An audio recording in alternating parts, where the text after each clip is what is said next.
the US Congress and presidential elections. Voting, the people's chance to decide who they want to run their country and represent their interests. But how does it work in the United States of America? Across the pond, voting is quite different. Like the UK Parliament, the United States Congress has two houses, the House of Representatives and the Senate. Unlike the UK, there are public elections for both houses, and a third separate election is held to choose a president. In the US, the president is both the head of state and the head of government. In the UK, these roles are carried out separately by the monarch and the Prime Minister. The House of Representatives in the US Congress is designed to give a voice to the people of every local voting region of America. Members of the House of Representatives stand for re-election every 2 years. Each state is split into districts, and each district votes for one representative. The number of districts depends on the population of each state. For example, California, the most populous state, is split into 53 districts, so has 53 representatives. But Alaska, which is huge but has a really small population, only has one district and therefore only one representative in the House. Like the UK House of Commons, the election system is first past the post, so the candidate with the most votes in each district wins a seat in the House of Representatives. The party that wins a majority of seats in the House takes control. The ideal situation for a president is that the House is controlled by their own party. However, with elections held every 2 years, there's always a midterm election in the middle of a president's time in office. If the public thinks that the president's not doing a great job, they can vote in more members of the opposition party, making it more difficult for the president to pass laws. The Senate in the US Congress, like the House of Lords in the UK Parliament, is sometimes called the upper house.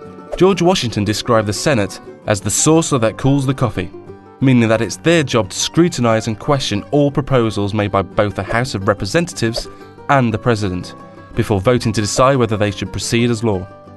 Senators, like members of the House of Representatives, are also elected to their seats by the public. Senators serve 6-year terms, and elections are staggered, so every 2 years, a third of the senators run for re-election. Each state is represented by 2 senators, regardless of its population. And again, the first past the post voting system is used, so the candidate with the most votes wins. So how do Americans choose their leader? Well, presidential elections take place every 4 years. The 2 main parties, the Democrats and the Republicans, host big get-togethers where they choose their presidential candidate, the person they think will be the best leader for the nation. The winning candidate then chooses their vice presidential candidate, also known as their running mate, to help support the campaign. Presidential candidates usually choose someone with different areas of skill or knowledge, so they present voters with the best package. Together, they're known as a ticket. Presidential candidates from both parties then start out on massive election campaigns to gain as much voter support as possible. They travel across the country and hold great big campaign rallies where they set out their policies and their ideas for the whole country. These campaigns cost money, lots of it. So both candidates have large campaign teams who help raise the tens of millions of dollars needed to keep them afloat. When it comes to election day, the public go to the polls to vote for one presidential ticket. So far, so easy. However, the public don't vote directly for their choice of president.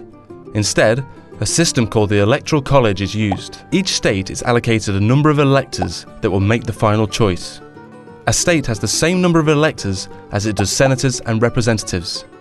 In most states, all the electors will vote for the presidential ticket which received the most support in the public vote. Finally, the presidential ticket with the most Electoral College votes becomes President and Vice President of the United States of America. So that's how things work in the US. A democracy like the UK, but on a much larger scale.